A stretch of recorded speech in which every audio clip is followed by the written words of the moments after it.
Good evening. The opinions and statements voiced by our guests do not necessarily reflect the opinions of this network. Enjoy the shows.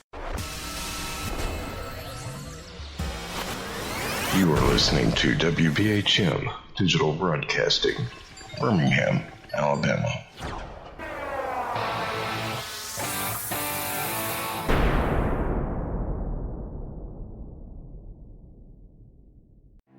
Headline edition, July 8, 1947. The Army Air Forces has announced that a flying disc has been found and is now in the possession of the Army. Army officers say the missile, found sometime last week, has been inspected at Roswell, New Mexico, and sent to Wright Field, Ohio, for further inspection. Now, historic films made in the spring of 1948 and just released show Eniwetok preparing for heavily guarded and still largely secret tests of new atomic weapons. The test's purpose is to measure atomic effects on thousands of different materials, 30,000 tons of them, not, as at Bikini, to prove military effectiveness.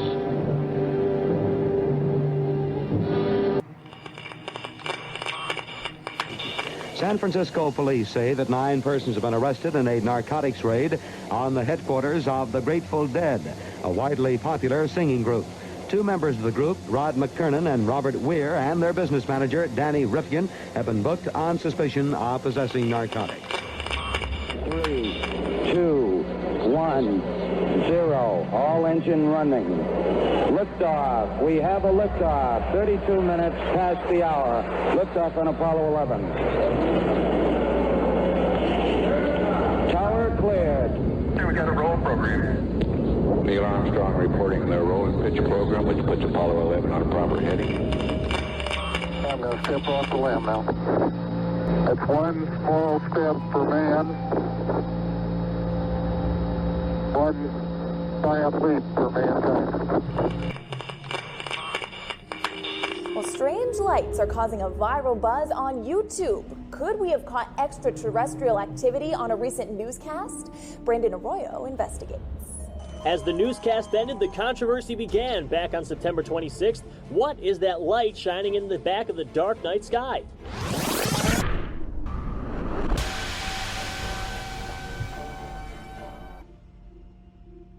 With coverage reaching all the way back to 1948, for over 70 years, Fate magazine has brought you reports of the strange and unknown, all of them true.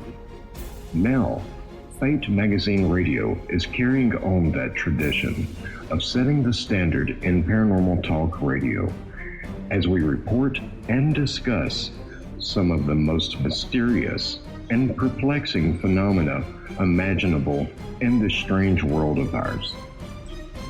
Now, here is your host of Fate Magazine Radio, Kat Hobson.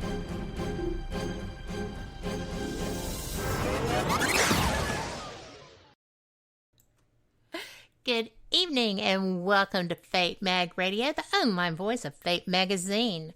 I am so happy to welcome you here tonight because this show is going to rock your socks.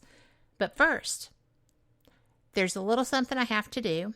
There's 2 little somethings I have to do. The first one is to let my dear friend, the host of the Paranormal Pride here on WBHM-DB, on Monday nights, if you're not listening, what are you waiting for? It's a great show. She has some great guests, but mainly she's a great human. And I want to give a shout out to my friend and colleague, Denise Pridemore. Happy birthday, Denise. I'm going to do you a favor and not sing it, but just know that I love you and I have been thinking about you all day. I've been saving it for here. The other thing is that Fate Magazine now has t-shirts for sale. And it's the first time that I know of. They are available at fatemag.com, www.fatemag.com. They are fantastic. I am loving mine. And just so you know, the new edition of Fate Magazine is out. So if you haven't subscribed or your subscription is lapsed, get in there and get that taken care of so that you can have that. And we have, of course, archives. You can get all of those. Yeah, it's been a while. 1948. I think we have a few archives out there. So check them out and get you some. Tonight's guest is someone that I just think the world of. I have spoken with her several times, and her writing is just unbelievable. Not to mention, she is radio host of Just Energy Radio. She is the founder of Institute of Applied Energetics. I want to talk some about that, too. She is a naturopathic physician and a 20-year veteran in the human potential field. We'll discuss that, too. She has written 6 books that I know of. The last one, The Dysfunctional Dance of the Empath A Narcissist, Create Healthy Relationships by Healing Childhood Trauma, really is changing the world one reader at a time. I tell people that all the time, and I'm hoping that her book sales are showing that. So, without further ado, Dr. Rita, how are you? I'm great, Kat. It is always, always, always so nice to get to spend time with you and your listeners on Fate Radio. Thank you. Well, I'm always glad to have you because we really do have like this kismet thing that works between us. The energy flow is fantastic. And it always makes me feel good when I get to talk to you. So, same here. I think that's pretty cool. And whenever you contact me to come on, it's like, wonder what we're going to talk about. And then I think, well, there's the plan. And then there's where it goes, which yes. I don't think either of us ever really know. Well, that's half the fun of it. Yes, ma'am. I just think that the conversation goes where it's intended to. So I think that's a good thing. One of my friends said, why don't you do Q&A? And I said, because I've been on shows where people did Q&A, and it was kind of awkward sometimes because that's all they did. And there's nothing wrong with that if that is what, your color Kool-Aid is. But I like conversation. And that's what allows spirit to move through the conversation and take us to where we're supposed to be. Ta-da. Ta-da. But then you have things that happen like on my show, because I just did straight interviews, but would open up the phone line. And this was my favorite. I was interviewing Edgar Mitchell, so Apollo 14. Yes. We're talking about being on the moon, which to me is very exciting, and talking about the Institute of Noetic Science. Yes. Very deep conversation. And I open up the phone lines and someone goes, can you do a reading? And it was he should have said, I don't really do those, but sure. Well, he wasn't. I know they were looking for you, but that would have been priceless. I did, after that, I just kind of stopped doing the phone line because it's like, we're talking about walking on the moon or, Egypt, 35,000 BC. Yep. Don't you have a question about that? Well, I never understand because my research partner and I have started the American Noetic Studies and Research, and we are delving into that, of course, inspired by ions and by him. So, and of course, all of their researchers are Ph.D. level. They're brilliant. And they're very kind as well. So I was really intimidated. And I thought, you know what? I'm not going to be. But how fortunate to get to talk to him about that. Mm-hmm. It's one of those interviews that you remember. You have these wonderful people that come on. Just another share. I had Ram Dass on. Do you know who Ram Dass is? And, he wrote the book Be Here Now. It was very influential in the 60s. Yes. I was turned on to it by my friend's dad, who, handed me the book. And, and I was, 16. And oh, wow. Yeah, and I was just like, and I had him on, little old me had him on the show, and it was like, oh my God. You know, it was Isn't one of that those the kind coolest? of bucket list kind of things. Yes. That is the coolest. Well, you know, I just think that's amazing. And don't you find that when you're interviewing somebody who you have looked up to for so long, right, it's a little awe-inspiring. I'm always slow off the foot when I'm doing that. But I learned so much, don't you? Mm-hmm. And it was like, oh my God, I can't believe I'm talking to this human. Mm-hmm. So, I mean, that's the whole reason I own this network, is because my last network owner just pulled a Hank Snow, disappeared kaput. No email, no text, no flowers, no fax, no nothing, except for a message on Facebook to the world saying that there was going to be no more live radio. And I was interviewing George Norrie the next night. So I remember that. Yes. I remember that because I remember you being so nervous. I was terrified. No stingers, no opening, no, nothing but me and a couple of commercials. Mm-hmm. So it was just like, and he was so gracious. Oh my God. He's the very nicest nice. Man. He is nice. I met him later about a month later at Contact, and it was his birthday party. And I was like, I am so sorry. I know that's not the level of professionalism you would have expected from me, but this is what happened. I hope Tommy told you. So it was hilarious. But I got to interview Raymond Moody. Mm-hmm. I would have loved to have interviewed Edgar Mitchell. That's so cool. Is that well, and still your especially favorite? to get to talk about the moon. I mean, when do you get to talk to an astronaut? I can't even fathom. I am such a freak for that. Mm-hmm. Because that's my time period, right? Yours too. It's just like, we saw this. And I will admit, my mom was kind of in my head the whole time because she, would have it on and have us all watch it and, have conversations about it. So I think I was kind of channeling her questions. Ooh.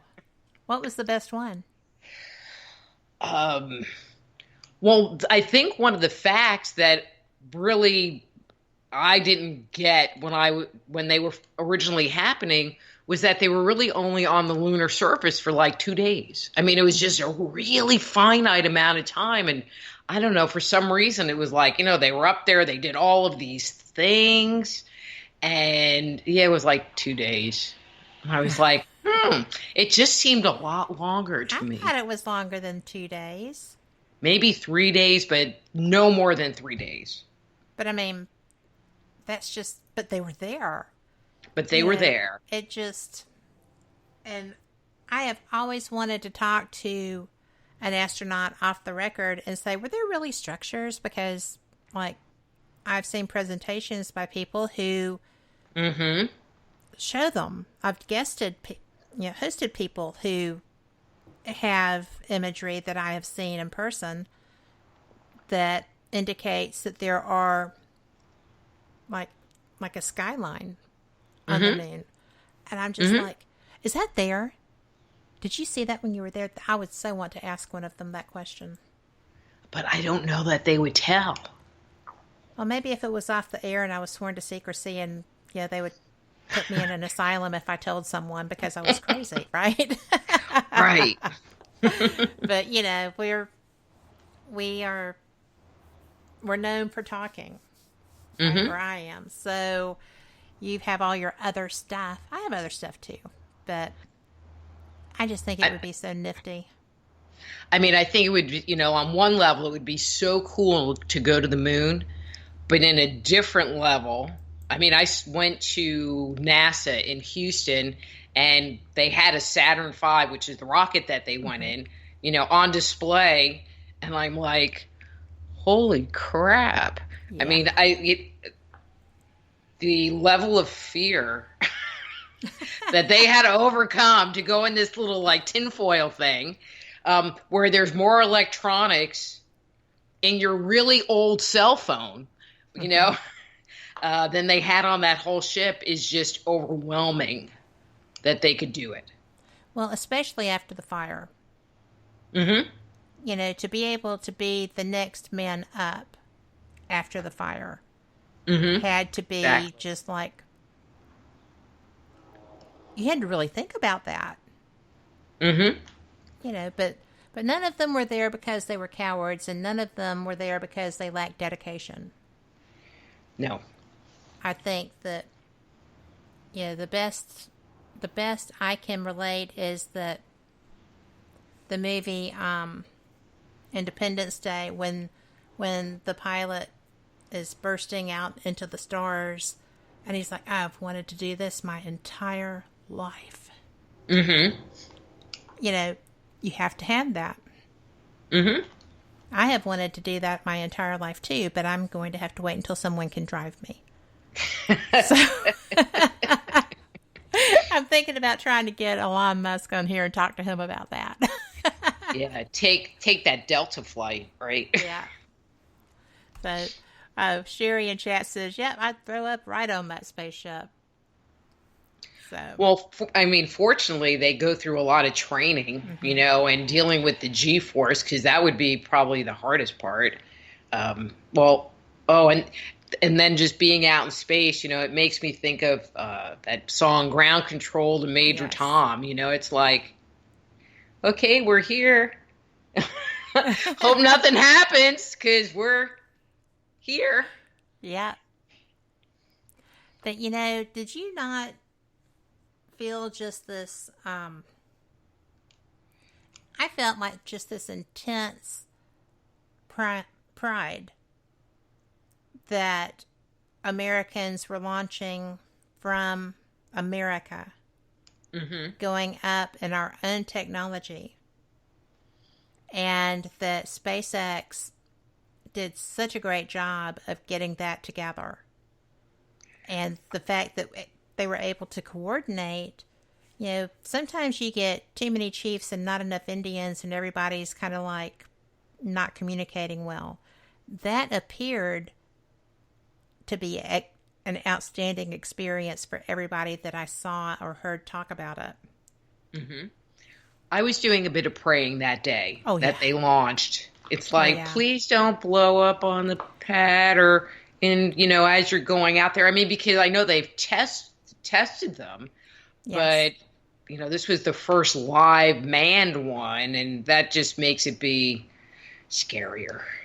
Well, because I was sitting there, everybody knows where they were when Challenger blew up. Right? And I was sitting with my son, who is, not a baby by any means, sitting in his kangaroo at the time, watching Family Ties, right? And Tom Brokaw, who was dating the astronaut Judith,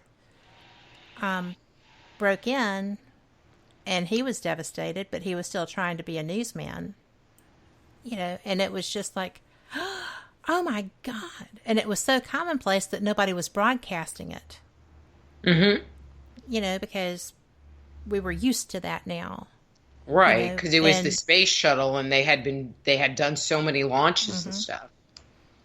But no, I don't think anybody takes that lightly anymore. And then Columbia, coming back, and it's just like, oh my, oh my, oh my. And I think everybody was sitting there until they passed the point of Challenger. Exactly. And, and what was it, 20 seconds, and they were in orbit? 2 minutes. 2 minutes and they were in orbit. But it was cool beans. That was drama. And all of a sudden, we're, here we are. We're back. The speed was astounding. But we're back. Yeah, I thought it was just so sad when, the United States canceled its space program. I could not believe that. I was bent out of shape. So... But we're back. I love the space program. I love NASA and everything it represents, and I always have.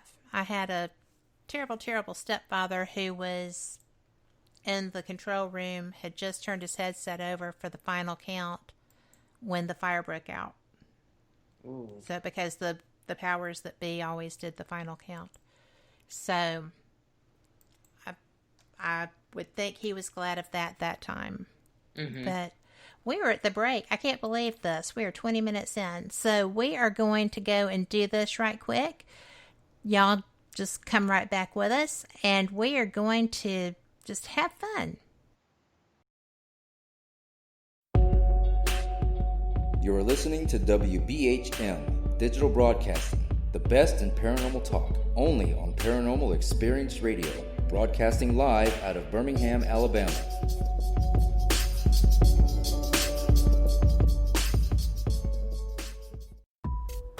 Since 1948, Fate magazine has brought you reports of the strange and unknown, all of them true.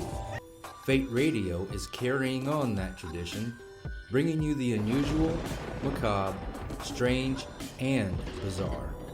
Join host Kat Hobson Sunday nights from 8 to 10 p.m. Eastern on WBHM Digital Broadcasting.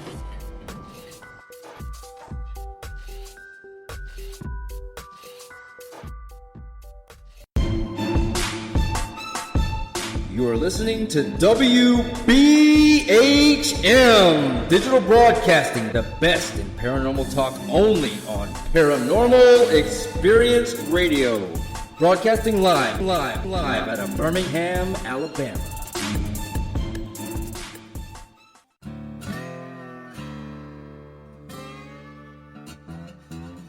Oh, come on. I'm Southern, but... Nope. That'll do. Hello. I am Kat Hobson, host of Paranormal Experience here on WBHM Digital Broadcasting out of Birmingham, Alabama. I enjoy having guests from all areas of the paranormal, from ghosts to ufology to cryptids and beyond. You'll find some of the best researchers in their fields bringing you some great information. Join me on Wednesday nights from 8 to 10 p. Eastern here on WBHM Digital Broadcasting. We are confident that none of our hosts are possessed. Being repossessed a few times, that might be a different story. You are listening to WBHM Digital Broadcasting, Birmingham, Alabama. Thank you for listening to WBHM Digital Broadcasting out of Birmingham, Alabama. The time is 23 minutes after the hour. Welcome back to Fate Mag Radio here on WBHM Digital Broadcasting out of Birmingham, Alabama. And I'm so glad you're here because this is not just my guest. This is my friend. And we are already having a great time. Dr. Rita Louise is just one of the best authors I know. And Sherry in chat says she apologizes, but she was at the lake and pool all day, so she missed your bio, like reading it, because I have the long version on the website. So do you want to talk about what you do? Okay, so I am a naturopathic physician and medical intuitive. So that's, I call that my day job, where I work with people, helping them to experience health physically, emotionally, and spiritually. But then I love to write, which I never thought I would ever like, but I love it, and researching. And so I've written 6 books. I have produced 2 feature-length videos and a bunch of video shorts. Used to host a radio show and stuff. Work on my house. I'm kind of like That's a Renaissance gal. It's getting there. I'm getting to where it's like I'm kind of running out of projects. How long have you been working on that? So Memorial Day, I celebrated my 6-year anniversary. Wow. So, but, I started working on the outside of the house. I have one internal room to do, which is like a big job. because it's the old porch. And there's a bathroom there. So it's pretty much a gut job, and I need to replace the siding on the outside, and I want to move the wall around. And so that's been kind of on the back burner. And I need to like mega repair my garage. And then it's kind of like, they become more random projects, like, well, should I blacktop the driveway? Well, not this week, because that's like $7,000, I gotcha. So it's not a need to have, but it would be nicer. How's that? I totally get that, because I have my concrete driveway, a great big truck drove over bringing fill dirt into the back. Mm-hmm. And so it has to be redone. And I'm sitting there thinking, well, would I rather? I think I'd rather do the blacktop. I don't, because the concrete obviously didn't stand up to that kind of stress. So I was disappointed. My driveway is probably about 120 feet long. Yep. And then there's the width, and then there's a parking area, and it's got to be from the 40s. And then they like patched it sorta, and it's still functional. So that's why it's like huh? That would make it hard to drop the 7 on it if it were still functional. Yeah. Yeah, like there's not like giant ruts, and my car hasn't fell into some black hole and taken me to China somewhere. So it's like, it's all good. That is all good. Well, my question for you is that you have written all these books. Mm-hmm. And my favorite title-wise is Avoiding the Cosmic 2x4. Because I can so relate to that. But I think that I like your quote on that. What is it? I've got it right here because it just blew me away. I thought it was a great quote. Watch me not ever be able to find it again. And I'm like, ooh, well, what quote would that be? What did I say? Pretty much. No, that's the Stepping Out of Eden one. Oh, here we go. I've learned that when I listen to my guidance, I end up in a good place. And when I don't, I get the whack, the butt kick, the perpetual butt kick. That's not the one from that, but I love that quote too. But actually, that's from that book. Is that the one? Thank you. Yeah, that's from that. Because I'm sitting there looking at it, I'm like, this does not say the Cosmic 2x4. The one I was thinking of was, I haven't gotten the Cosmic 2x4 yet.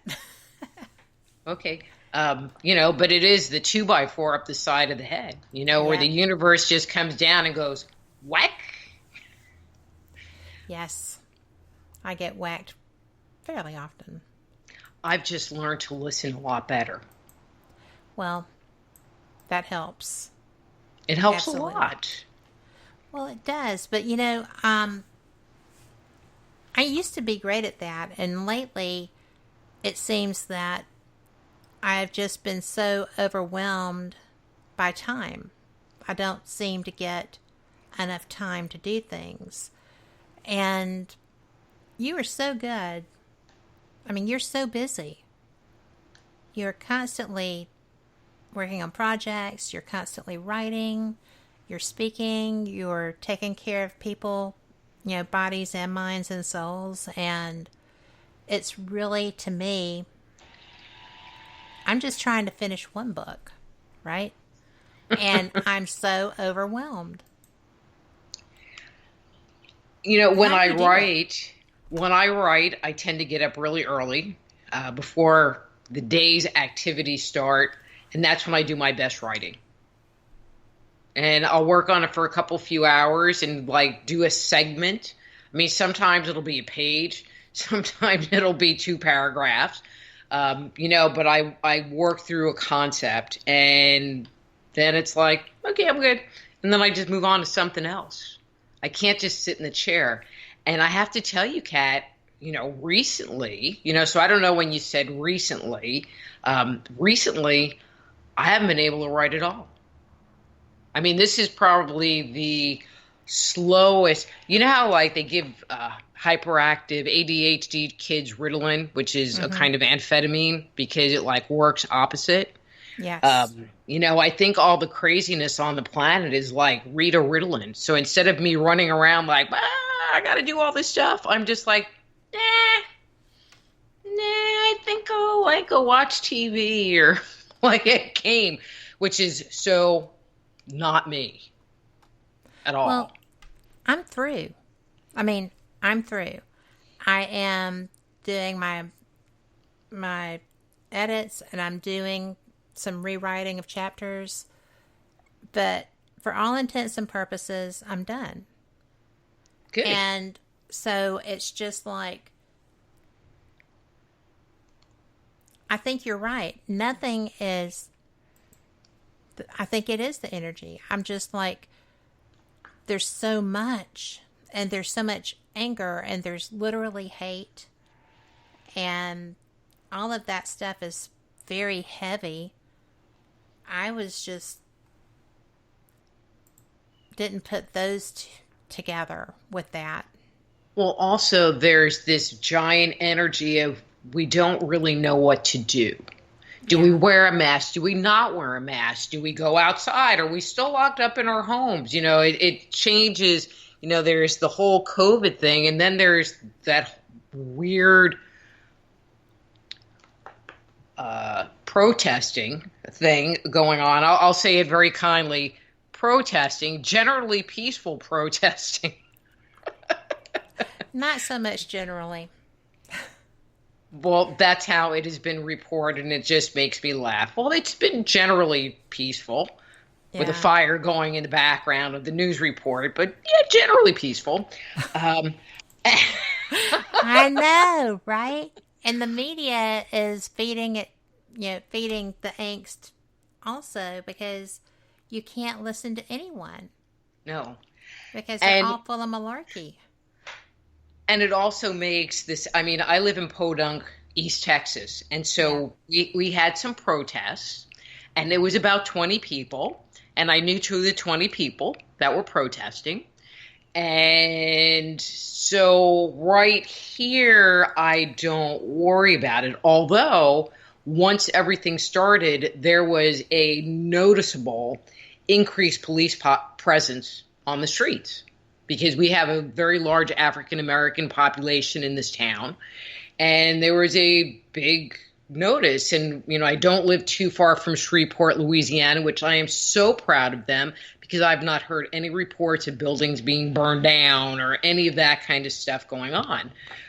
So I feel good here, but, I have family in other states and friends in other states, and you don't know when it's going to move into your neighborhood.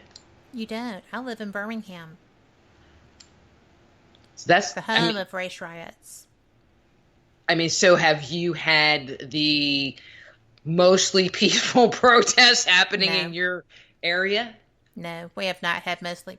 I'm going to just say that until dark, they're peaceful for the most part. But once the darkness comes, it's like the darkness comes with that. The darkness comes. And I'm sorry to hear that.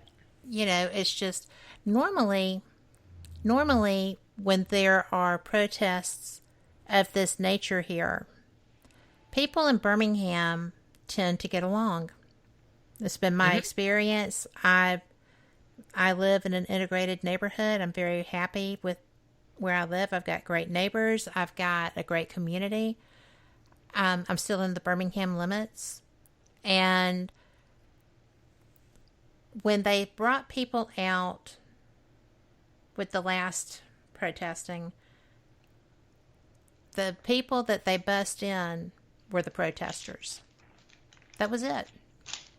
Birmingham did not turn out for them because it was so obvious why they were coming here.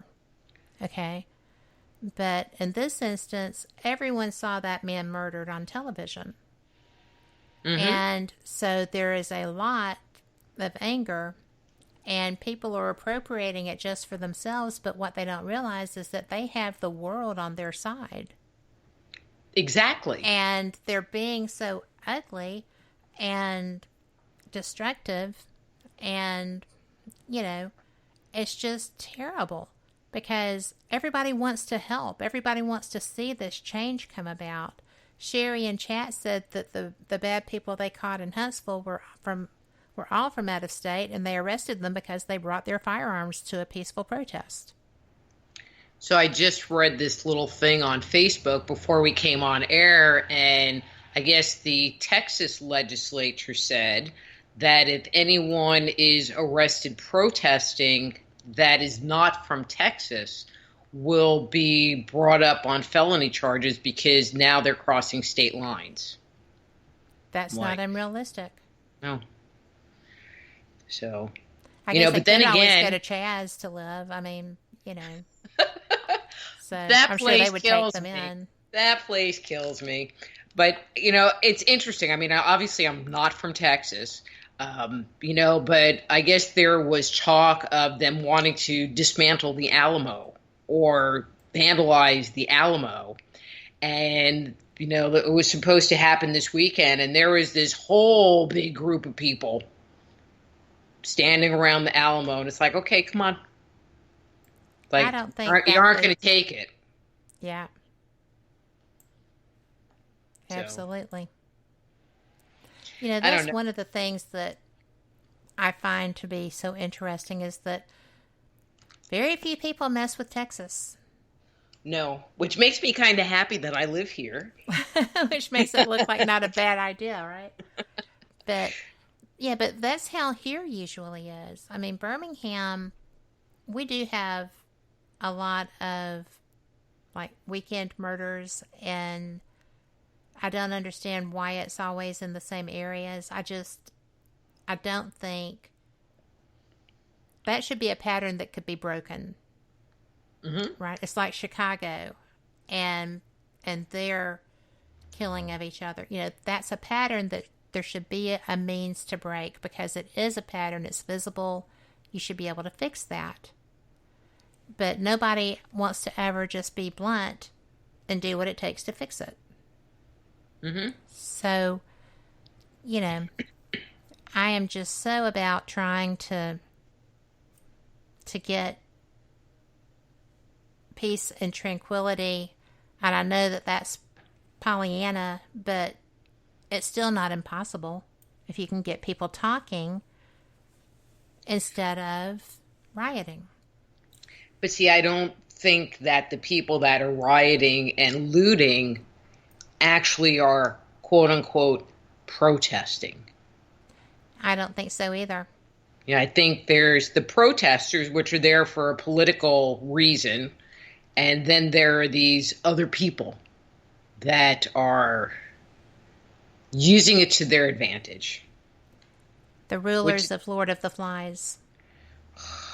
I have to tell you, I've been following that whole Chaz thing, and they just make me laugh. Oh my God! Some of their Can stuff. you please bring us some meatless, you know, stuff and soy and and I'm just like, dude, really? No, my favorite has been they planted a garden because they're going to be self-sufficient.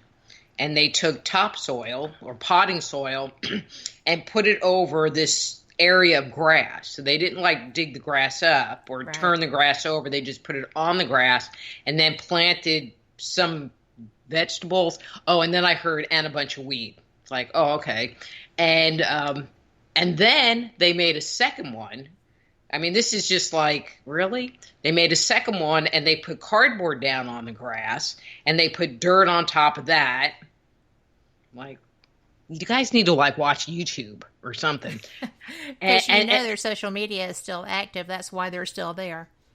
And then they put a fence around it and they put up a sign that said, this plot of land is for, African Americans and indigenous populations to use only. I missed that. Yeah, well, you're not going to see it on CNN. Well, what's incredible is that this makes me laugh, but they put a border fence up as their first thing to do. Mm-hmm. A border fence. why is it still standing when everybody is against border fences, and it's such a mockery of the people that are against having a border? Well, and they have armed people patrolling the border. Yes. But they don't want police, but they want these armed people. Yeah. Yeah. Like I said, I'm stupid again.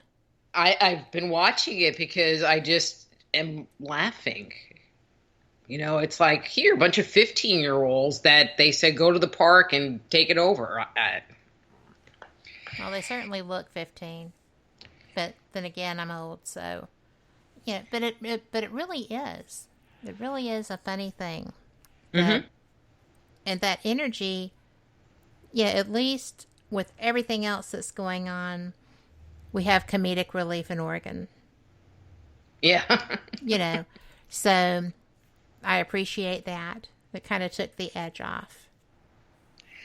I worked at a concert venue, an outdoor concert venue, doing security for years because they paid me money to go listen to live music, which I used to work at one too. Totally worked for me. And so there were some shows where they were younger people crowds. Yeah.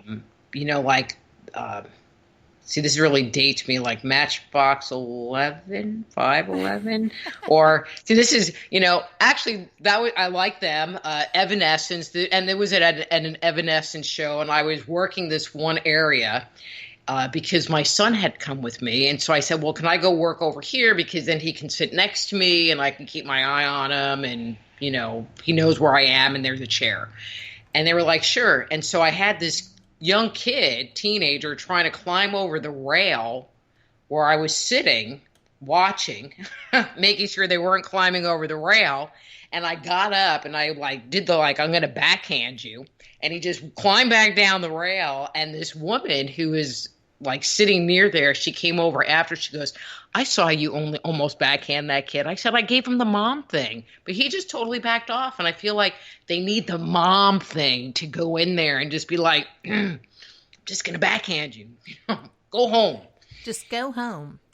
That's what, because people are like, well, we just need to put a bigger fence around them and let them stay in there and not let anyone in or out. And we need to, do this or we need to do that. And I'm like, we just need to tell them that, no, you can't do this. And because nobody's told them that I've heard. But we are just about to our second break. We are cooking with Crisco, girl. So we'll be back, and we have some questions for you here in chat. And so just bear with me, and we will be back after this and get to those. Thanks for being here, and y'all come right back. You're listening to WBHM Digital Broadcasting, the best in paranormal talk, only on Paranormal Experience Radio, broadcasting live out of Birmingham, Alabama.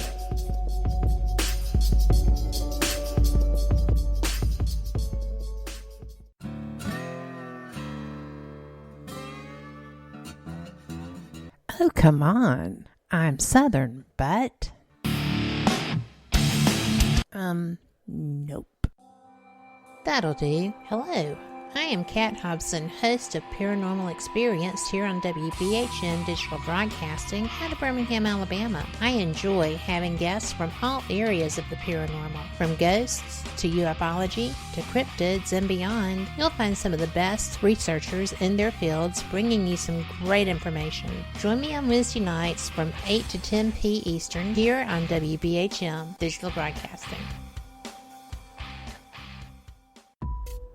Since 1948, Fate magazine has brought you reports of the strange and unknown, all of them true. Fate Radio is carrying on that tradition, bringing you the unusual, macabre, strange, and bizarre. Join host Kat Hobson Sunday nights from 8 to 10 p.m. Eastern on WBHM Digital Broadcasting.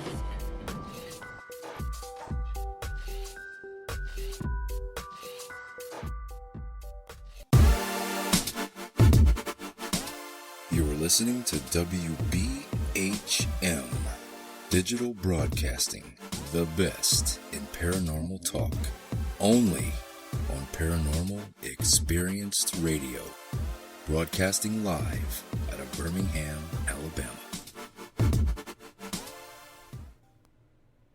Welcome back to Fate Mag Radio. I'm so glad you're here because my guest, Dr. Rita Louise, is someone who has a lot of experience with working with people. She is a medical intuitive. She is a counselor. And Rita, we were talking about, the nation of Chaz. And what is your genuine take on it? Sherry says that she's really surprised the protests have lasted this long. And that this is, I'm sure she's shocked that this is going on too. But what do you think? Well, you made a comment right before we hit the break and said no one's told them no. And that is probably the biggest thing. One of the things that we find in schools these days, no child left behind. Everybody has to get something. I saw, last year or something that they were going to get rid of grades and give you something else to monitor because grades are too stressful. What if somebody gets an A and I don't? And, and I've had parents come to me with their 19, 20, 21-year-old child who's depressed. And, they can't get a job. They're depressed. And when I would read them, basically, they didn't want to have to do anything because when they were in school, if you did the minimal amount of work required, you got an A. Mm-hmm. And now it's like they actually have to do something and perform, and they can't handle it. And so this whole situation, it's somebody, I would love to know who the people are that's bringing them water and bringing them food and I'm going to use this word, enabling them to continue because they're just a bunch of beggars. They have nothing. They can't take care of themselves. They haven't figured out how they're going to make this thing work. And they just put up signs, and post it on social media. This is what we need. We need deodorant. We need toothbrushes. We need tents. I mean, they had a whole laundry list of stuff that they were asking for. But they didn't say that they were going to pay for it.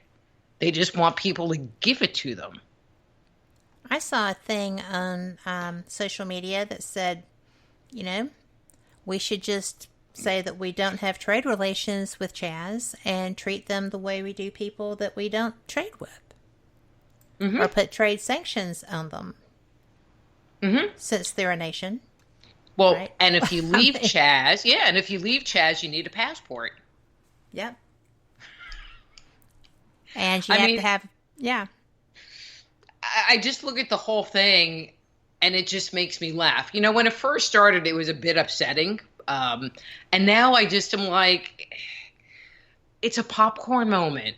I just want to, other than the looting, they set a Wendy's on fire. I mean, there's been some not good things that have happened there. I've heard that there's been some rapes that have happened in their free city of brotherly love, and some violence that's happened, like them fighting with each other. I've heard that too.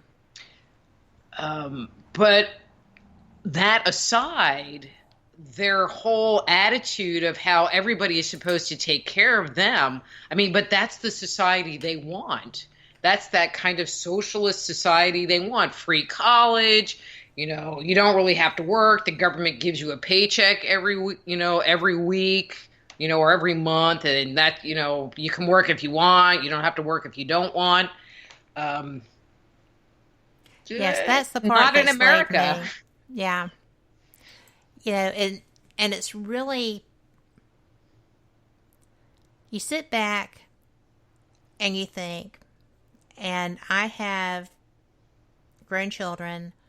I used to coach their activities here and there. The one that got me was when we were playing soccer at one point, and it was like, well, we're just not going to keep score. I'm like, well, the grown-ups may not want to keep score, but these kids are keeping up with this stuff. And I had one child who, every time we scored, would yell at, 11-0 and 12, and I'm just like, we're not really keeping score. But good job, Jonathan. I mean, because he was doing the math and doing the stuff. But, it's the everybody gets the trophy mindset. Yeah, everybody wins. Yeah, and life isn't that way. Life. You work at a job and you work really hard and somebody else gets the promotion. Mm-hmm. That's life. Not everybody's going to get the promotion, or the bonus or whatever it is. It doesn't work that way in real life. It does not. And they're not prepared. They're not emotionally prepared to deal with it. I agree. And it is a preparation. I mean, that's part of parenting. Mm-hmm. And this is the generation that was raised by everybody gets a trophy. Yes. So, and they have expectations. My son took a course. It was called PALS, Peer Assisted Leadership. Mm-hmm. And he had been like not a security guard, but a gold something in elementary school, where he was kind of like a hall monitor, but not. He was like a school diplomat. There was a little group of them. And then in junior high, he wanted to take this PALS thing. And I was like, go for it. I thought it was just be a really good experience for him to learn better customer service skills and interaction with people. Not quite debate, but, different.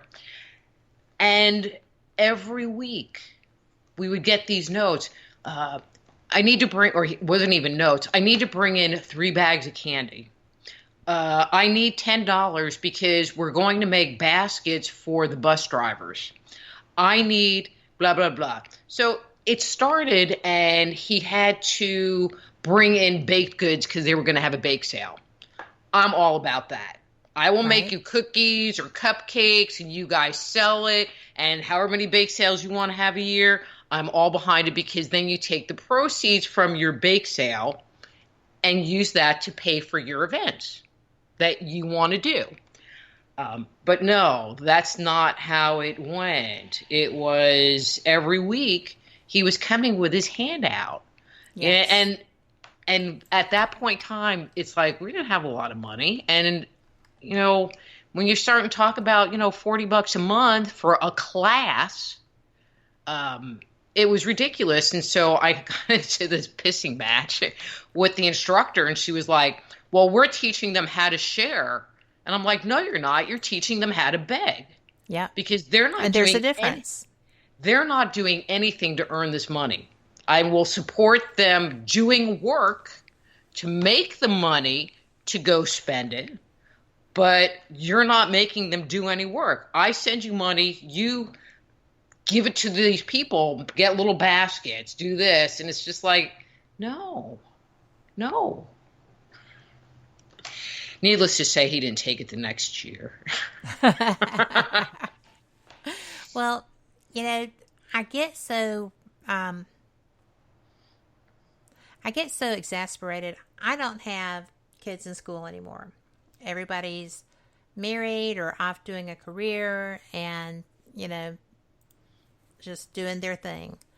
So I don't have a dog in that fight any longer. But I do have a child who's an educator. And she does not have kids that can do that. So she does it herself out of her pocket. She does their treats and their goodies, and make sure that there are extras, because there may be some kid who simply can't afford the item that they're going to be using. I get that. But she really puts so much into trying to get that done. And I think that she is doing that to show them that they can do things. she teaches a very young age group, but by the time that she gets them, comfortable and learning, knowing how to learn and things of that nature, then she's, creating events for them to participate in, like, pumpkin painting, or, bring your pumpkin, bring a pumpkin if you can. And, she's teaching them values as well as learning and how to be a friend and, how to control yourself. Because, like I said, they're young. They don't have that skill set yet. But by the time they're in junior high, they can work to do their part. If they... And I'm glad that you spoke up to that teacher, because that's ridiculous. Well, where it was getting very frustrating was that I was yelling at my son. And I'm like, you know what?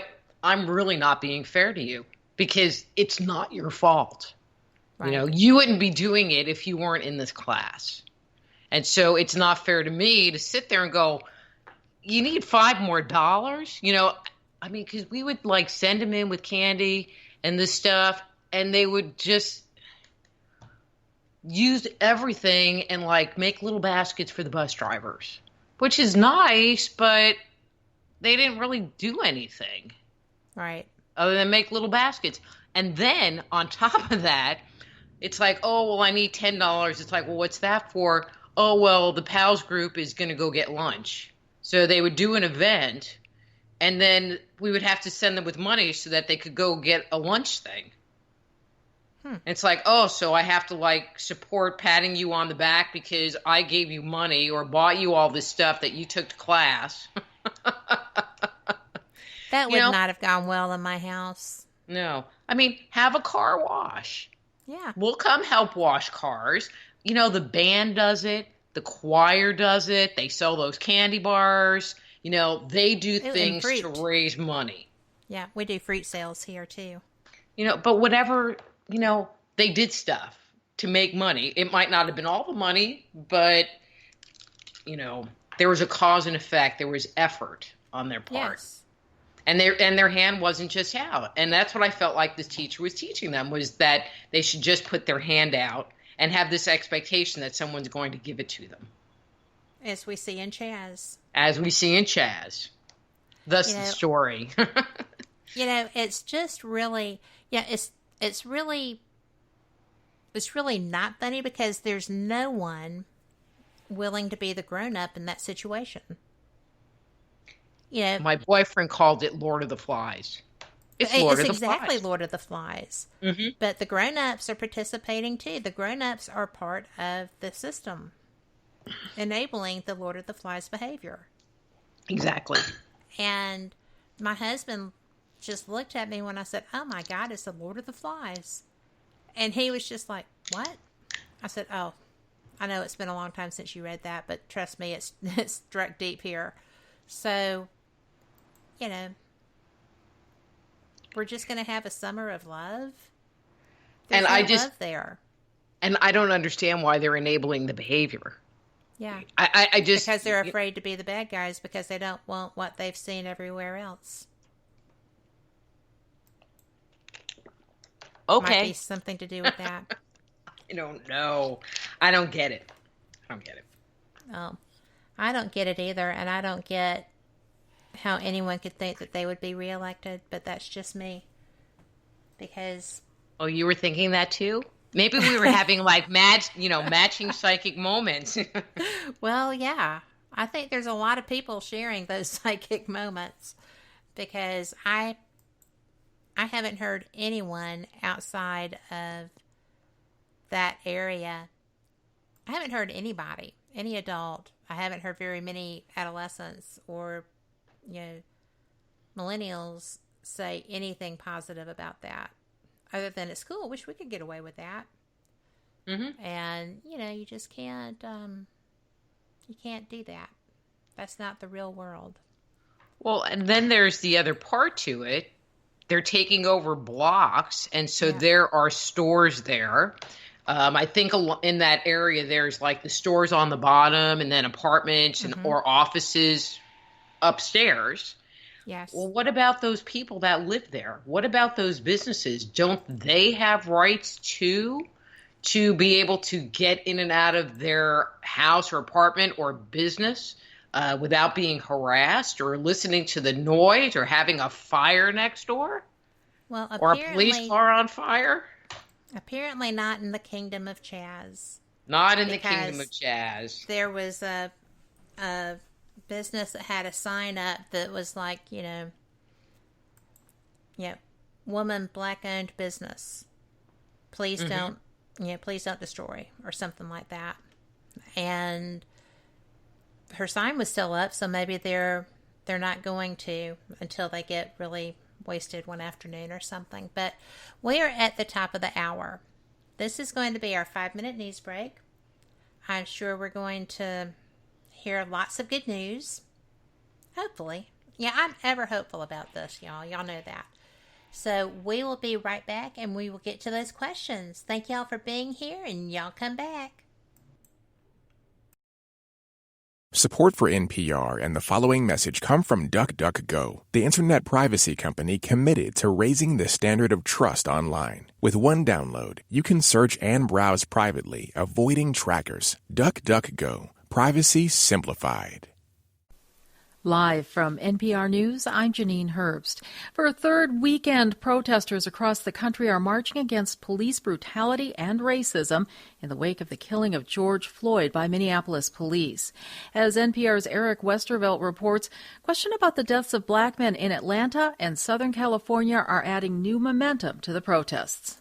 The fatal shooting Friday night of Rayshard Brooks, a black man, by a white Atlanta officer after a sobriety test in a Wendy's parking lot has led to the firing of the officer and the resignation of Atlanta's police chief, Erica Shields. Atlanta's mayor says a fight over a taser was not a justified use of deadly force. Protesters torched the Wendy's last night. 36 people were arrested. Meantime, in Southern California, protesters want answers about the hanging deaths of 2 black men. 24-year-old Robert Fuller was found hanging from a tree in Palmdale last Wednesday.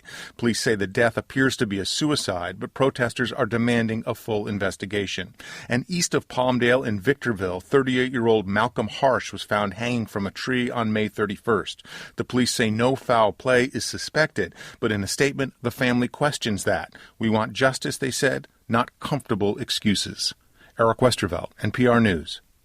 As calls grow around the country to defund police in favor of community policing, South Carolina Congressman James Clyburn says he's not on board. The House Majority Whip and one of the leading African Americans in the House tells CNN State of the Union police forces need to be restructured and reimagined. The fact of the matter is that police have a role to play. What we've got to do is make sure that their role is one that meets the times, one that responds to these communities that they operate in.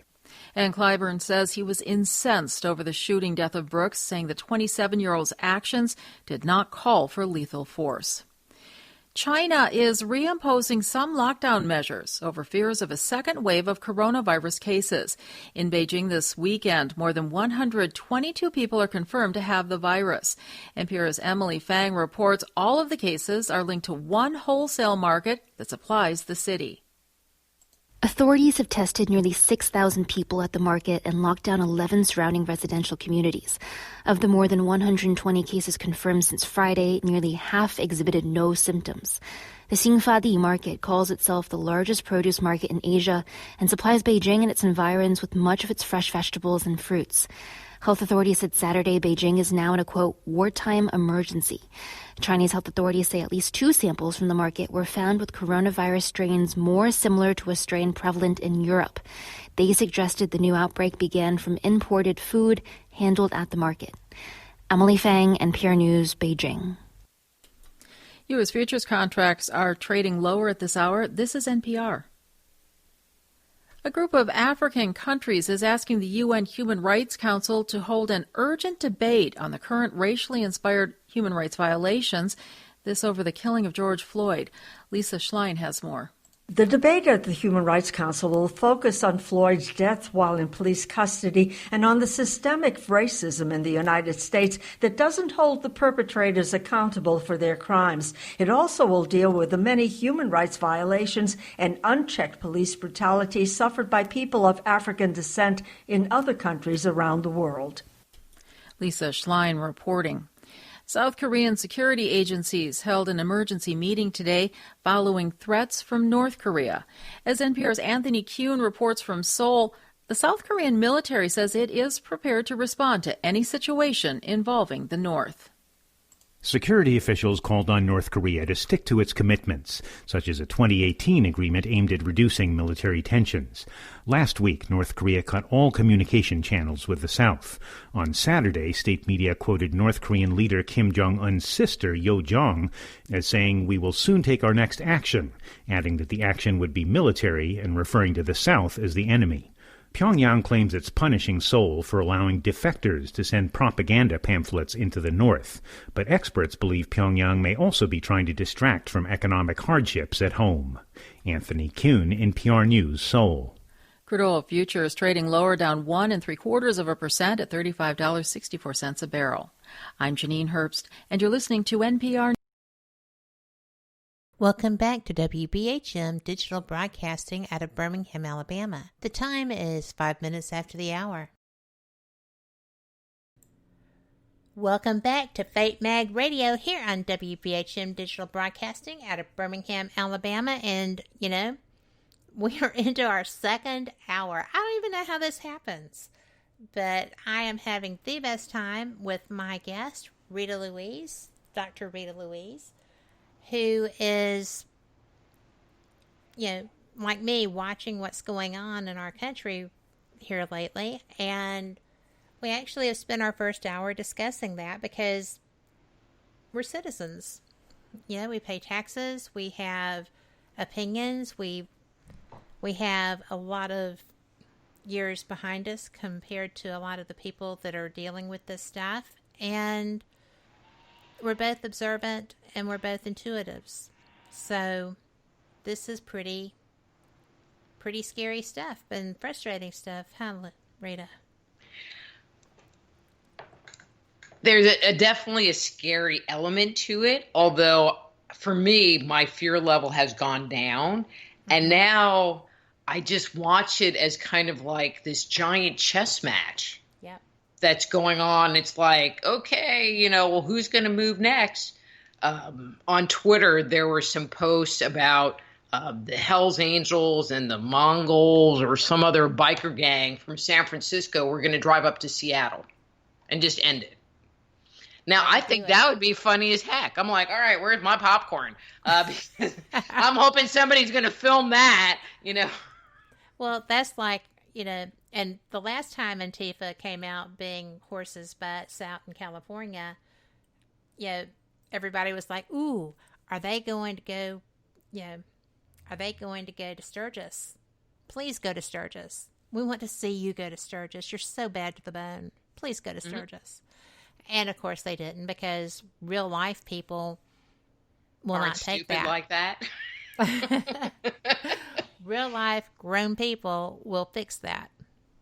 And, you can't just go tearing through property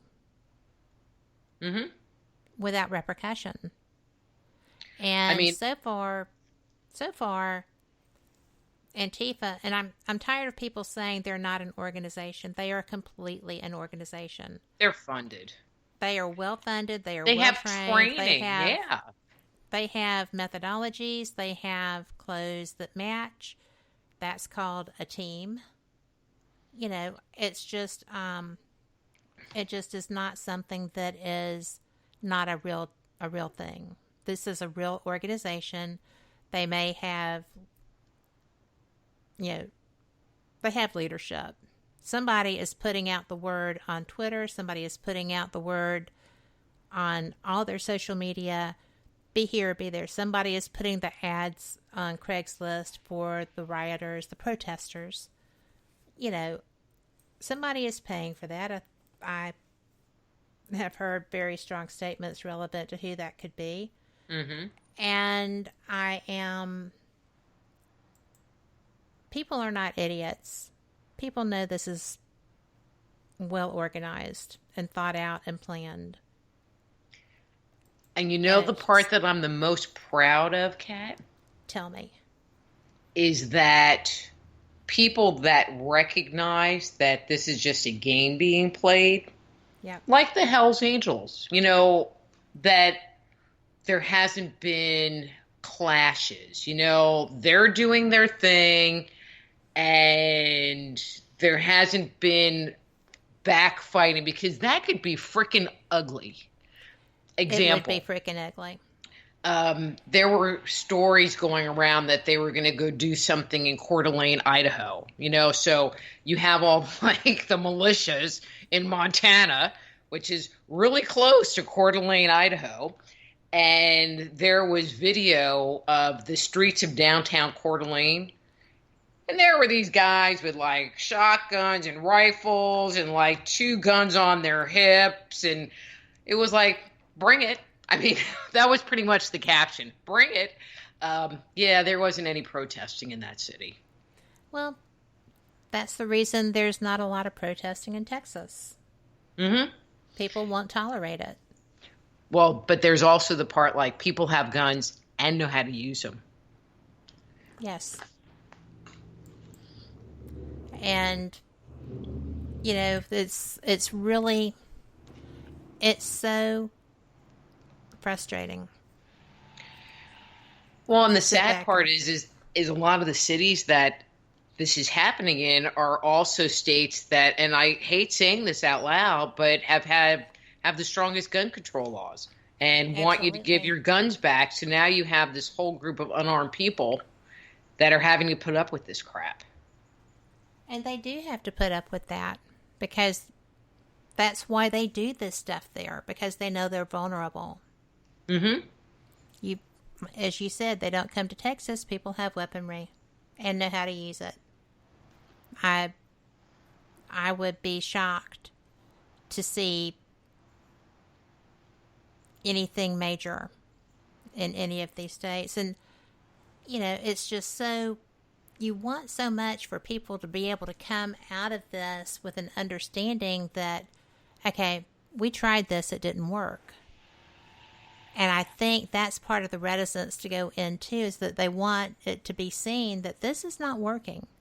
Mm-hmm. This is not how real life goes. It's a life lesson if people will take it as such. And I think that probably in another week or two, there's going to be people going, damn, they shouldn't have done that.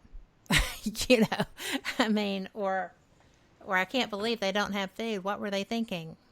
Or, you know, any of the above. I already think that. But well, you know, you only want to camp out on a sidewalk for so long. And, you know, they did give them porta potties, which I really did appreciate that they gave them porta potties. I'm but sure are their they neighbors did too. You know, but are they maintaining the porta potties? And how long is it going to take before they fill up? And it is getting to be summer. And, you know, how long are you going to do this for before you're ready to go back home? Yeah. Well, they're going to do it as long as they're supported, you know, financially and, you know, sanitationally.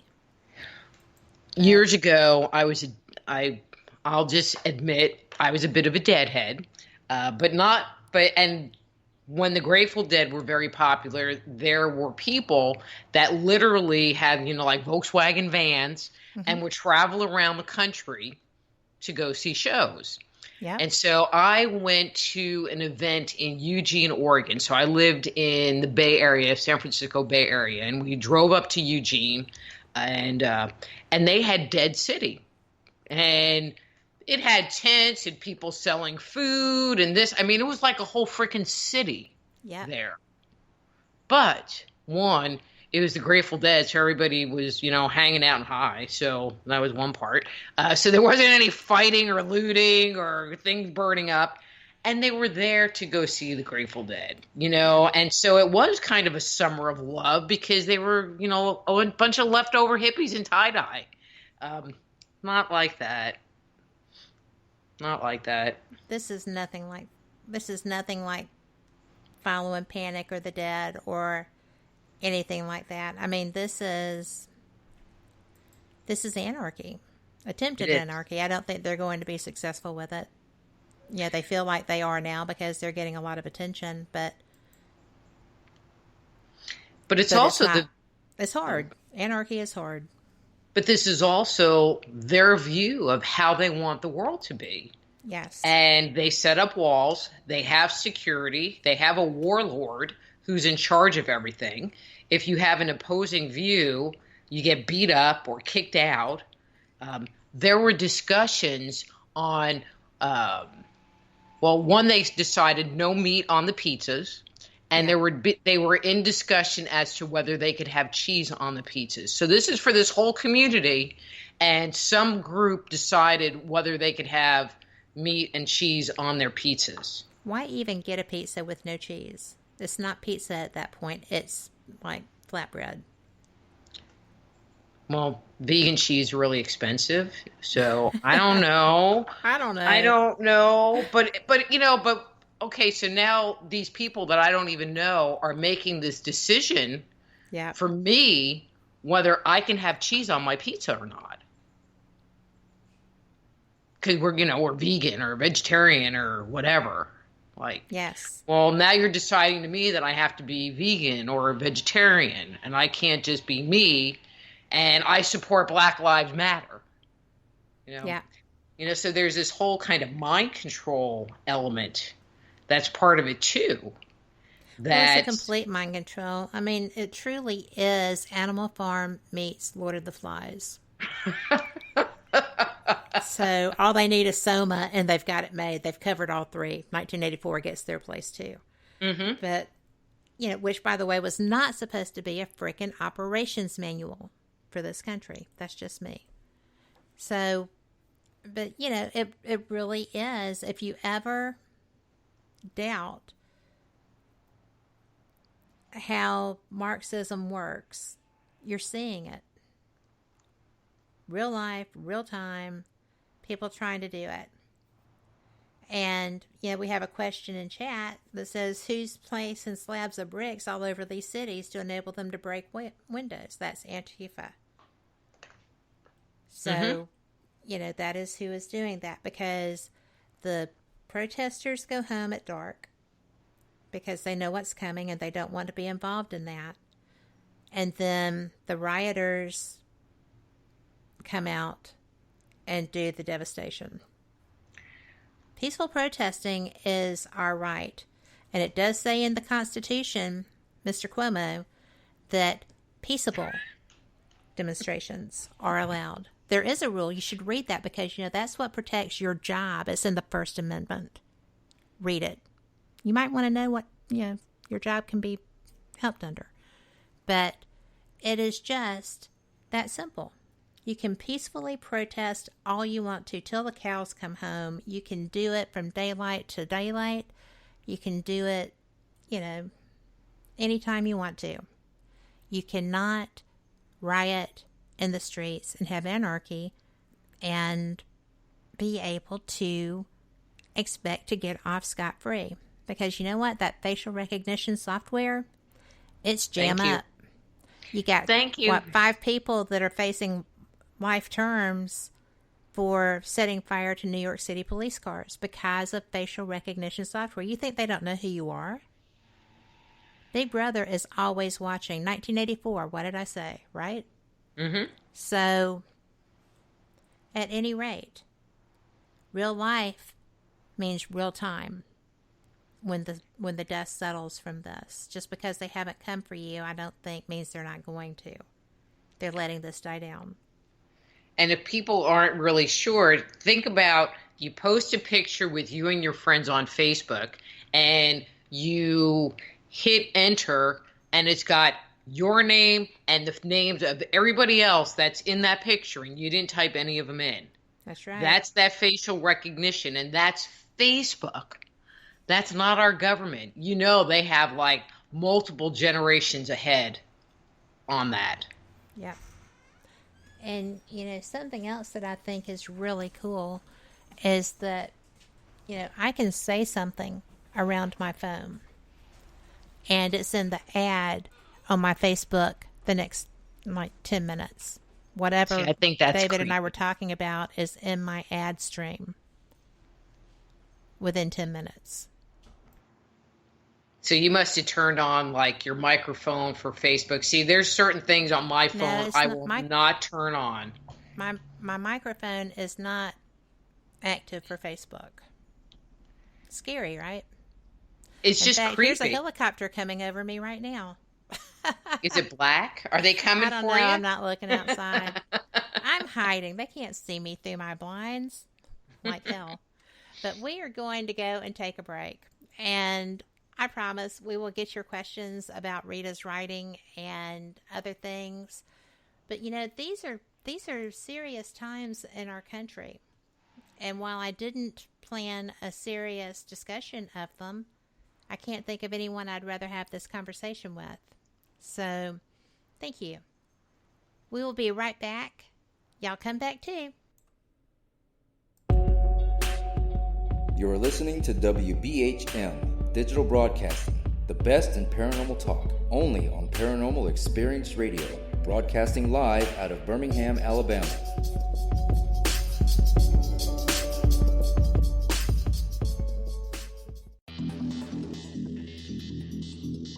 Several U.S. presidents are on record talking about the UFO mystery. Yeah, Presidents Jimmy Carter, Ronald Reagan both had UFO sightings of their own, but the current presidential campaign might be the first in which UFO disclosure has been championed by a major party candidate. DIA, CIA, it moves around, is operating a program to train psychic spies to spy and use their powers against Russia. John Ronson writes about this in The Men Who Stare at Goats. The first known sighting of a ghost took place right after Abraham Lincoln was assassinated in the late 1860s during the administration of Ulysses Grant. Project Paperclip, Clinton releases it all in 1998. Possibly the unequal cooling of its surface. I say, do you still think it's a meteor, Professor? I don't know what to think. The metal casing is definitely extraterrestrial. It's a place where UFO hunters and scientists gather to examine paranormal activity in the region. Some of the documents, this is bringing Nazi scientists into the United States to work here. So we fought against the Nazis, and it's not, this again is not a revelation. As early as 1947, 1946, we knew some of this, right? On the paranormal, will we see U.S. President Barack Obama's foreign policy go intergalactic in a quest for gold stolen by aliens? We'll tell you at least how the White House responded to claims the chief executive has been teleporting to Mars. But let's get to today's Capitol account. UFOs, hauntings, psychic abilities, conspiracy, ESP, cryptozoology. There are many things that remain unexplained in the inexplicable world around us, and we're talking about them here, looking for answers on WBHM Digital Broadcasting, Birmingham, Alabama. The truth is out there. Thank you for listening to WBHM Digital Broadcasting out of Birmingham, Alabama. The time is 23 minutes after the hour. Welcome back to Fate Mag Radio. I am Kat Hobson, your host, and I am having the best discussion with Rita Louise. And we're both grown-ups. We're both moms. We're both been there, done that kind of people. And we're just talking about our observations of things as they're going. And we've been, probably shouldn't be feeding the fire, but we have been doing a little discussion about the kingdom of Chaz and the things that are going on there. I don't know. Is it a kingdom? Is it a country? What is this? Well, they say country, but I like kingdom. It has a touch to it, doesn't it? It's like a fairy tale. So it's good. It's like a fairy tale. Mm-hmm. And they can all be princes and cohorts and princesses and cohorts. Mm-hmm. So, but, I am just really, it's just so bizarre. And it would be different had they planned it and they had shown some motivation to actually do it, like real planning and stuff. And yeah, they certainly had the barriers, and they had, the attitudes, and they had the weapons. They brought weapons to a peaceful protest. Mm-hmm. And and now they have a country. So, but they can't. But it's a third world country. It is a third world country. Because they're just out there, looking for handouts because it's not self-sustaining. Yeah. If they had planned, then it would have been a good demonstration of what could be accomplished. Mm-hmm. But as opposed to that, it is a very strong demonstration of what is accomplished when you think everybody else owes you and that they will take care of you. So we're going to ask Sherry's question because she has been so patient and so sweet, and she is she's really excited about this question. What book are you the most proud of, and what was it about? That's like pick your favorite child.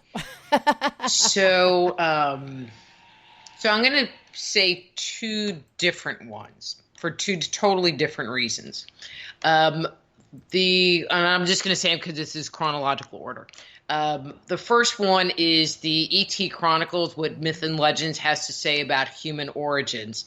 That book was really heavily researched, and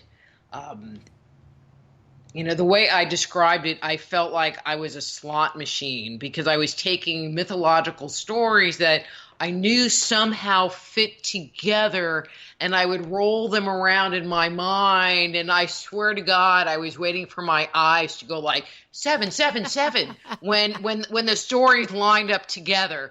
And so there were a lot of nights where, I would just be thinking and trying to put this puzzle together, and I like puzzles. So, that was a really interesting book to write, and challenging in that way because it was ground that no one has ever touched.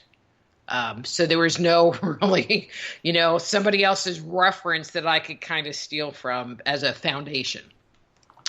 That's interesting. And all this time of people writing and researching, that I find that fascinating. Harder for you, but I do find it fascinating. But I was passionate about it. It was just, I would read different texts, like I read the Ramayana. Okay, it's like 3 thick volumes of poetic literature. And I really enjoyed it. It was a really good story. Now, the Mahabharata, I try to read that. It doesn't make... Well, it's not a book that's told in a linear format, So you get this piece of story here, and then you get another story, but it's not the same characters, and so there's not really a timeline, and you have to remember everybody, and then you can kind of... I haven't made it past the first book, and there are 15. And the first book is huge. So like that book, the Bhagavad Gita, which I think a lot of people have heard of, that's book 13 of the Mahabharata, which I've read that. And so the other book is the new book, The Dysfunctional Dance of the Empath A Narcissist, because the book was... even though the book is not a memoir, it was a journey for healing for me. And so I took my learning and shared it with the reader in a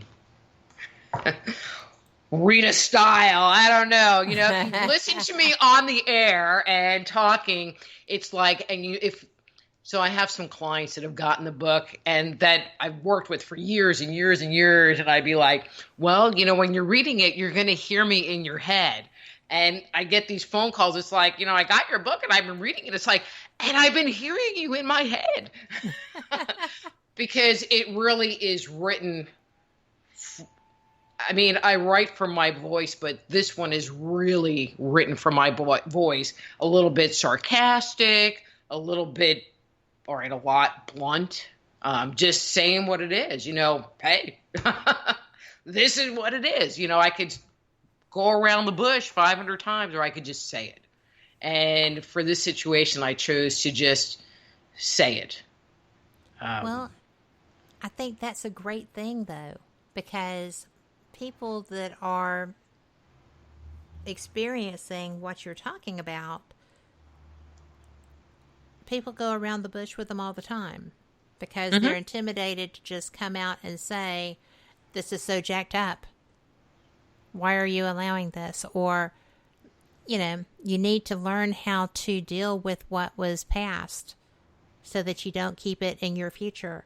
You know, they're always, oh, well, you know, you're such a victim and, oh, I'm so sorry this is happening to you. And, you know, you need to do this. Well, people know what they need to do as a rule in negative situations. They just can't or won't do it because of their past, because of what they were conditioned to respond with or expected to do, I think. Well, you know, and all of my other books are, I mean, I only write nonfiction, and they were really kind of separate from me and my experience. And so they're not, you know, I don't write airy-fairy books. I write ones that tend to be more technical, although easy to read, you know, so it's not like you have to have like a Ph.D. to understand them. They're easy to read, but in the same way, there's a lot of information and a level of technical knowledge that you get. They're not, I don't write airy-fairy. I don't write fluffy. I don't write like kumbaya and it's all going to be great. I just can't. And so, it just don't come out that way. And so that book was just written kind of in the same way. And Kat, I don't know that I know, because I think the book came out like right after or right before I came on the show last time. It was right before or right as. Right as. It was right in that window. And the most common piece of feedback that I've gotten, which, you know, is good in a weird kind of way, is people have told me that it made them cry.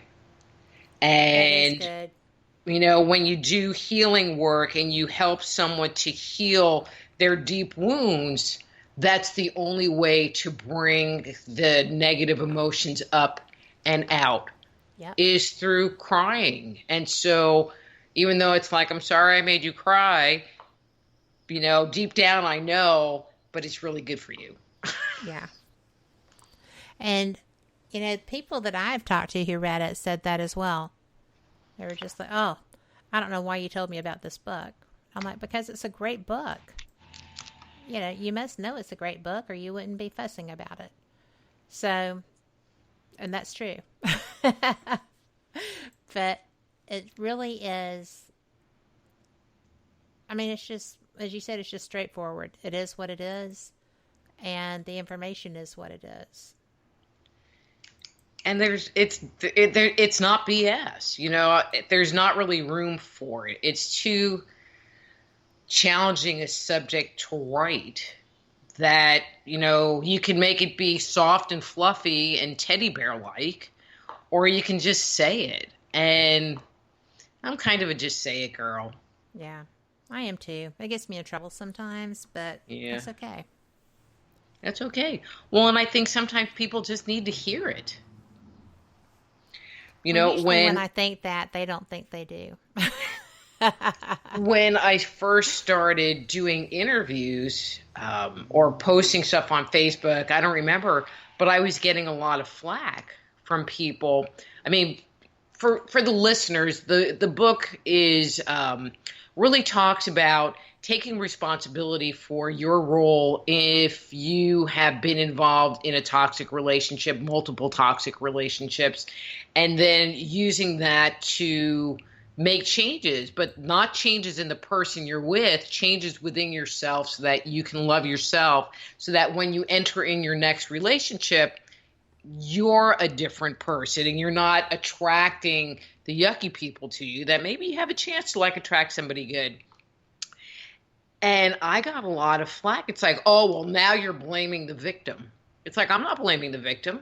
I'm just saying they need to take responsibility for their part. You know, we both come to the table. Yes. And it can't always be that. That was hard for me, though. Mm-hmm. I mean, it really was. Because I've always considered myself someone who does take responsibility for my actions and decisions. So, well, think about the whack up the side of the head I got when I figured out that I hadn't been. Yeah. It was huge. It was a whack. It was a whack. I mean, I really had to just sit down and do some self-evaluation and self-healing. Thus the point of the book. Right? But it's wonderful because I was able to let go of it, and I was able to let go of it to the point that my mother, that I have been estranged from for years, I was able to go and see her in her nursing home. I hadn't been there. Wonderful. So it was wonderful because I went and I took her out to lunch and we did things. She has advanced dementia. She had herself tested because she had a family history of Alzheimer's, and they said that she didn't have the gene for Alzheimer's. So probably what she has is dementia due to multiple head traumas growing up. She was in an accident and such as that. But since we have been able to see each other and do things, she has had to, in dealing with the isolation in the nursing home from COVID, she has lost even more, and she has been put into memory care. So I can't go. I couldn't go if she wasn't in memory care. I mean, they're not letting anyone in still. Thank God. But, it's just, I can call her and they will give her the phone, and, she will tell me that she doesn't know why she's in jail, but she's really not a bad person. And I'm like, it's not a punishment. That's a lovely home. You're well taken care of and loved there. And that helps her. So you can heal to the point that someone that you have always held responsible for the negatives of your life, you can let go of that, and you can take ownership of how you deal with it. Right? Exactly. Because the situation still exists, that things happened.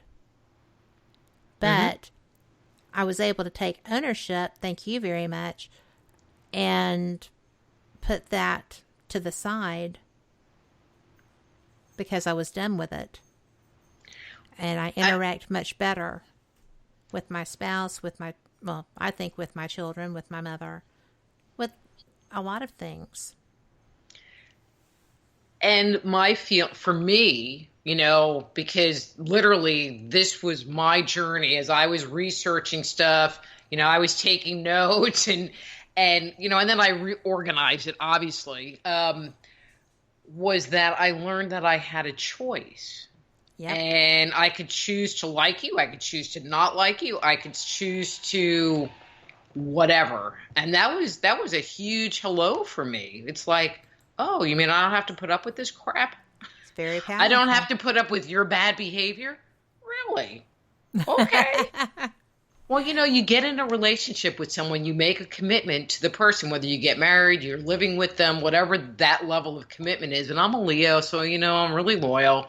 And it was kind of like, for me, it's like the choice went away. Well, I'm with them and the choice went away. And it's like, oh, I can still choose. Yep.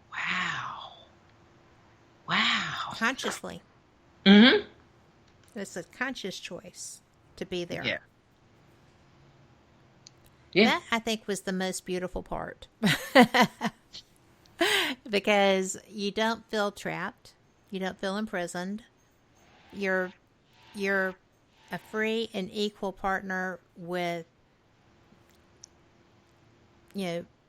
exits should they be necessary, but you're not looking for them all the time because you're choosing to be there. Mm-hmm. That's so empowering. Yeah. I have some clients that are like, well, blah, blah, blah. And I go, right, but choosing whatever is you loving yourself. It's you honoring yourself. So if this is really how you feel, and this is really what's going on inside of you, then honor that. Yeah. Honor yourself. Love yourself. That's the most important thing. And if you're with someone that you can love yourself and love them at the same time, even better. But if you can't love yourself, then you're never going to find someone that can love you and love yourself at the same time, which makes a healthy relationship versus a dysfunctional relationship. Absolutely, it does. And, I was the brakes on that, because I just couldn't let myself, because of all the old garbage that we carry, I can't possibly love myself if this person didn't love me or whatever. And turns out I'm not so bad. I think you're awesome. And I love that because I think you're awesome too. And I think that's why our energy is so good, because we're both empowered people and we recognize the energy, because it is cleaned up energy. Mm-hmm. It's not like the woe is me, Eeyore stuff. That I used you to have to go to all the- Chaz for. You have to go to Chaz for that these days. I'm sorry to be picking on those young people because, I really feel like they're doing something they believe in, but they were not prepared. You have to prepare. So it's just really kind of but it will be a good learning experience. And when they mature into older adults, then they will understand that everybody has to bring something to the table and you actually have to work for it. It's a good learning experience they're going to have from this. Maybe they need to have a bake sale. Maybe they need to have a bake sale. So I'm sorry, the psycho neighbor dog is like barking. So if you hear barking, it's the psycho neighbor dog. Well, people will just think it's Kylie. Trust me. When I first started doing radio, 5.5 years ago, I had a thing. If anybody in chat mentioned that Kylie was barking, that person won her for a week. A week with Kylie in your home. We called her Kylie the Wonder Lab. So, well, where my studio is, I call it the land of sound effects because there's a train not that far. I live off of a very major road. So there's the emergency vehicles, there's Psycho Dog, and I'm really surprised, usually by about this time of year, the cicadas start. Oh, yeah. And then, God forbid, there's a thunderstorm with lightning and thunder, and, it's just, it's the land of sound effects. Well, that's good. I probably have a barking dog on my effects on here, so we can just tell people that, Psycho Dog, that's me. But could be me without a whole lot of effort. So, we have to go to break, but we will be right back for our final segment. If you've got any questions, pop them in there. You're listening to WBHM Digital Broadcasting, the best in paranormal talk, only on Paranormal Experience Radio. Broadcasting live out of Birmingham, Alabama.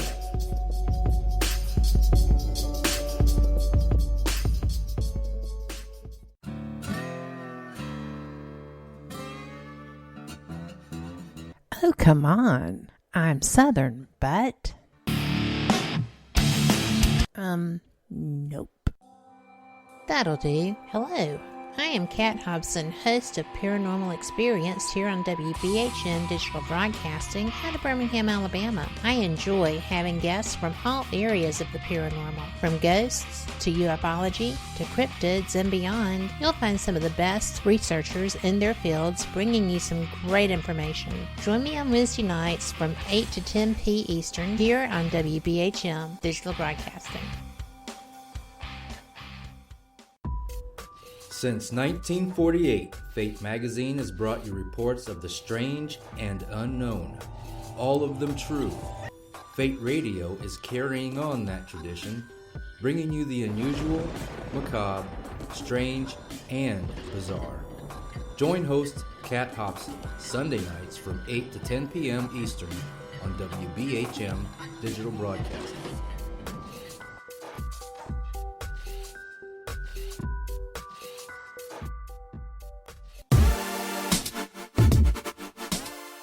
Listening to WBHM Digital Broadcasting, the best in paranormal talk, only on Paranormal Experienced Radio, broadcasting live out of Birmingham, Alabama. Welcome back to Fate Mag Radio. I am Kat Hobson, your host, and I am so glad that you're here. I am having the best discussion with my friend and guest, Rita Louise. We have covered everything. We've probably solved most of the world's problems by now. If not, we've given them, like roadmaps. We should, run for political office. No, thank you. I have seen that. I do not want it because, you know what? People be mean. Yeah, I don't have a thick enough skin for that at all. No. Well, I do, but I would just make so many people mad that it's just not worth it. Mm-hmm. It's just not worth the whole having to be PC and stuff. I don't really have a PC bone in my body. Because I'm not very good at it. I'm an independent. I don't care what you do. Just don't waste my tax dollars and take care of people. Mm-hmm. Do what needs to be done. Make sure my roads are good. My utilities are good, my children have education, and that, my money that I put in there that y'all, took the rubber band off and spread it all over the world, there's enough still there to take care of me when I get old. And the rest of it is pretty much, just rock your socks. So I really don't have that much of an opinion, except for when I see something that I think is blatant stupidity. Then I kind of have an opinion. Because I sit there in disbelief. It's kind of like you're looking at something wondrous, like, the SpaceX rocket going up and it makes it past the Challenger point, and then they're docking already at the space station. And it's just like, oh my gosh, this is wonderful and beautiful and this is cool. Well, it's the same level of shock and disbelief, but without the positives when you're watching all the other stuff. For me, thank God we had the liftoff. There's the SpaceX thing, and then I watch some of this other stuff, and I know this for a fact that I'll watch it, and I know that my lower jaw is just hanging down, looking at it, and I'm just kind of like shaking my head, going, huh? And sometimes I'll post that like, huh? I know, right? Like, what? Unbelievable. Just unbelievable. If somebody wrote a book about it, they would have to identify it as a fairy tale because it's just unbelievable. Well, it's just got, it's not really a fairy tale. It's more like science fiction. Pulp fiction. It's more like pulp fiction. Yeah. I just can't believe that people are actually doing these things. And you sit there and it's just like, oh my God, some people's children, it's just, what are you doing? Why are you tearing that up? And, like the statue that that you were talking about during the break, it was an Amish abolitionist that they were pulling the statue down. They didn't even know who it was. Mm-hmm. They had no idea who it was, what their history was. They were just destroying for the sheer joy of destruction. That's wrong. That's crazy. Real people don't do that. So that's why, for those who might be offended when I say we're living through, we're watching Lord of the Flies put to life and writ large, I'm sorry if that offends you, but have you seen what they're doing? It's crazy. It's dangerous. They're going to get hurt. They've already hurt people. Those young women that knocked that statue over in New York that landed right on top of that young man who was critically injured, and all they did was cover their mouth. They couldn't even get down to check on them because they're children. And they couldn't believe what had happened. Well, they're not going to be charged as children when that time comes. This behavior has repercussions, and I'm afraid some of them are going to find that out in a really bad way.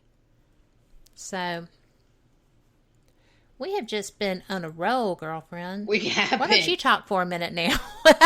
Well, and it just makes me laugh because before the show, I said, so what are you going to talk about? And you kind of had a list, and it just took on a life of its own completely. Things go the way they're supposed to. They go where they're supposed to go. Yeah. But it's always a great journey that we go on together. It is. Have we ever stayed on topic for more than 10 or 15 minutes any time that we've spoken? No. I don't think so either. Nope. So we come to questions and then we answer them and then we go on. I do want to break in for a minute here because she is going away. But Denise Pridemore, our birthday girl, is having surgery tomorrow. So she is heading off. And if you could just keep her in mind tomorrow as she is having her surgery. Her show, obviously, is going to be a best of tomorrow night, but that's Denise Pridemore. Love you, Denise. Send her a little love. Send her a little love. Send her a little angel. So, at any rate, I'm glad we have these conversations because, there's not enough people doing this. I'm not a conspiracy theorist. I don't do politics. That's not true. I was a political science major. I like observing politics. Mm-hmm. But, sometimes things just need to be said. And I really, I have all my friends who are like, oh my God, you love Trump. Oh my God, you're a Democrat. I'm like, no, I'm not. I'm an independent. I make my own mind up by election by election. Mm-hmm. Show me something great. But I think part of our angle on this is the mom angle. It is the mom angle. I'm a mom. Because they're acting like spoiled, bratty children. And nobody's issuing discipline. Nobody is saying no. Nope. Nobody is saying this is a bad idea. Don't do that. There have been some videos posted, of a mom seeing her kid throw a rock at police. Oh my God. And grabbing him by the shirt and just bawling him out in front of the whole crowd as she walks him down the street. Those are my favorite. I know, right? And, what gets me also, because the peaceful protesters are being tainted by this same brush. Mm-hmm. And you know that they know that this is damaging their message. Well, in this whole Chaz City, it just makes me wonder if the peaceful protesters go home at night and just leave Chaz. Because why would you want to stay when there's all of this other not good stuff going on? I mean, unless you want to participate in the not good stuff. Well, I really think that the people of Chaz have chosen to participate in that. I don't know that it's all of them, though. I don't know, but... Well, that's where that mentality comes in. The mob mentality, the mob rule, if it were. Mm-hmm. But it also says, well, where's your moral compass? Yep. Oh, here, we're just going to break this into this police car and set it on fire. Yep. My mama taught me better. I hope I taught my kids better. Oh, I hope I did, because if I ever saw one of them doing that, it would just be not worth talking about. Sherry said that, hers wouldn't see the light of day for a while. But, it's just, and we are a nation of moms and dads. Mm-hmm. I mean, we are. And when we see what we consider children acting out, it is acting out. There are those who are not children who are leading some of the most damaging experiences going on. People know that. But I really think that the majority of the, Chaz residents are people who simply don't have their path yet, and they're easily led, or they got into something. I would like to think they got into something they didn't anticipate. Mm-hmm. Judging by the pleas for food and, tofu, then I think that could be true. Or it could be just piss poor planning. But and Capitol Hill is near the university. And so when I lived there, a lot of students lived in Capitol Hill because it was cheap housing, which also had a certain level of crime because it was cheap housing. And so, it makes sense why they picked Capitol Hill. But yeah. Yeah. Sherry posted something, and I think this is going to be a good thing to share with us being toward the end. She says, you know what I love seeing? The police bowing down in support with the peaceful protesters. Because the police, like everyone who saw it, and the world saw that man's murder, the police know what happened was wrong. And they are as shocked by what happened as the average mom, nurse, librarian, doctor. Every profession. And the police are all being vilified as being like that strangely programmed looking man that would not move.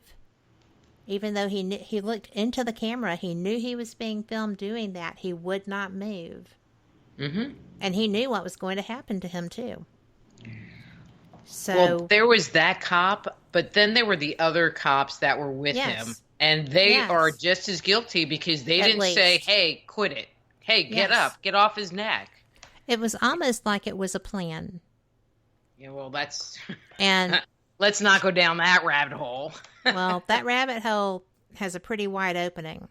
Yeah. But, it just is really something that you can't imagine somebody doing that. Thank God I can't imagine somebody doing that, right? I wouldn't want to be that person. Mm-hmm. But I agree, Sherry. The police do know that, and they hate what happened because most of them are there to do that job and nobody else wants it. Mm-hmm. So very few people want it. I know that the people that I know who are police officers or retired police officers are outstanding people. And I'm proud to call them my friends.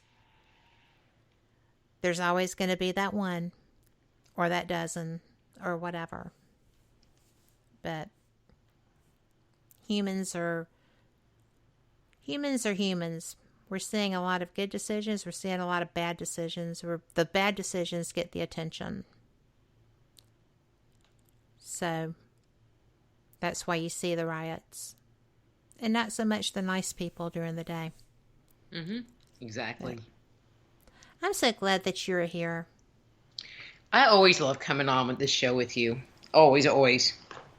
Well, you know, I just consider myself lucky to call you friend, too. So, I love watching you have success and do your thing. And I catch you on other people's shows, too. And I just like Are you listening stalking to you. me? No, I just like seeing how they interview you. I do listen to other people interview my guests sometimes because I like to get a feel for, am I doing this right? You know? Mm-hmm. But it is the top of the hour, and we are technically done. But I just want to say that I know this has been a pretty opinionated show. And I know my listeners are pretty opinionated too. And I hope that in the course of the discussion and the discussions I know I'm going to have with some of y'all after this show, that this is going to be a positive. Because we are all part of the change. And we are the change that we want to see. We can do that. We can manifest that. That's our job, actually. So, you know, put that good out there. Pray for peace, but pray for understanding too. And, you know, somewhere there's going to be peace. Rita, thank you again. I'm so glad you were here. Thanks. Again, thanks for having me on. You know I love you, and I am always here for you. Well, and I appreciate that. So we've got a lot of, that was a phenomenal show. I think it was too. So thanks again. And for all our listeners, same cat time, same cat channel. See you next week.